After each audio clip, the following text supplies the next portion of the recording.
नड्डा जिंदाबाद, जिंदाबाद जिंदाबाद, राहुल गांधी जिंदाबाद, जिंदाबाद जिंदाबाद, राहुल गांधी जिंदाबाद, जिंदाबाद जिंदाबाद। क्या मुद्दा रहा है? मुद्दा ये है कि आप देखें सदन में पिछले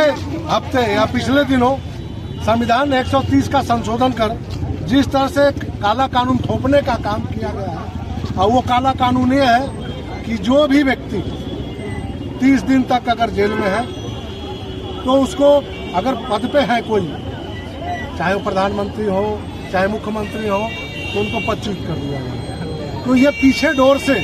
काला कानून लाना, और चूंकि इसके पहले भी आपने देखा होगा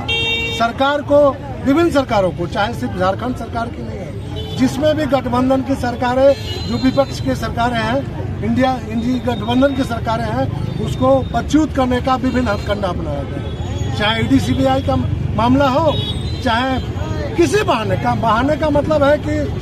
आपको सत्ता से हटा देना है। और एक नया कानून अभी जैसे ही गठबंधन के लोगों ने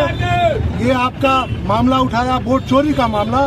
उसके बदले में तुरंत आपको ये कानून संशोधन लाके और थोपने का काम किया। तो हमारी पार्टी गठबंधन के लोग हैं, हम इसको विरोध करना चाहते हैं कि इसमें आप बैकफुट पे आइए और विचार विमर्श कर जो उचित काम है वो कीजिए, न कि थोपने का काम। क्या देखिए, हमको लगता है पूरा भारत देश में भारतीय जनता पार्टी के लोगों से, भारतीय जनता पार्टी से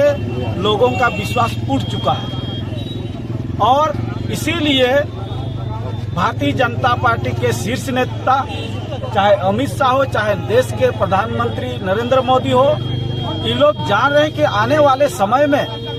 हम लोग इस देश में पुनः सत्ता पर स्थापित नहीं होने जा रहे। इसीलिए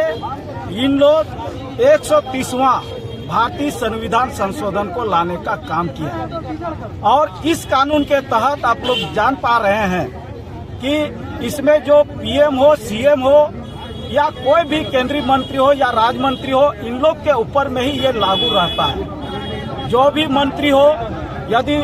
मुख्यमंत्री हो, 30 दिनों तक यदि वो जेल में रहे तो वो स्वतः खत्म हो जाएगा उसका पद। तो आप देख लिए हैं, पहले भी हम लोग भी देख चुके हैं, जितने भी इस देश में राज हो, कहीं भी भारतीय जनता पार्टी का जहां सरकार हो, वहां पर आज तक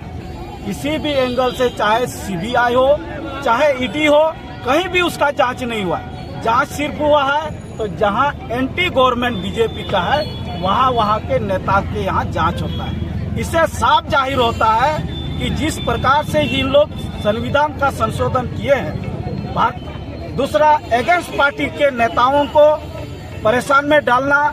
जांच पड़ताल करवाना और झूठ मूठ केस बना करके इन लोग का पद को समाप्त करना, यही इन लोग का विचार है। इसमें हम लोग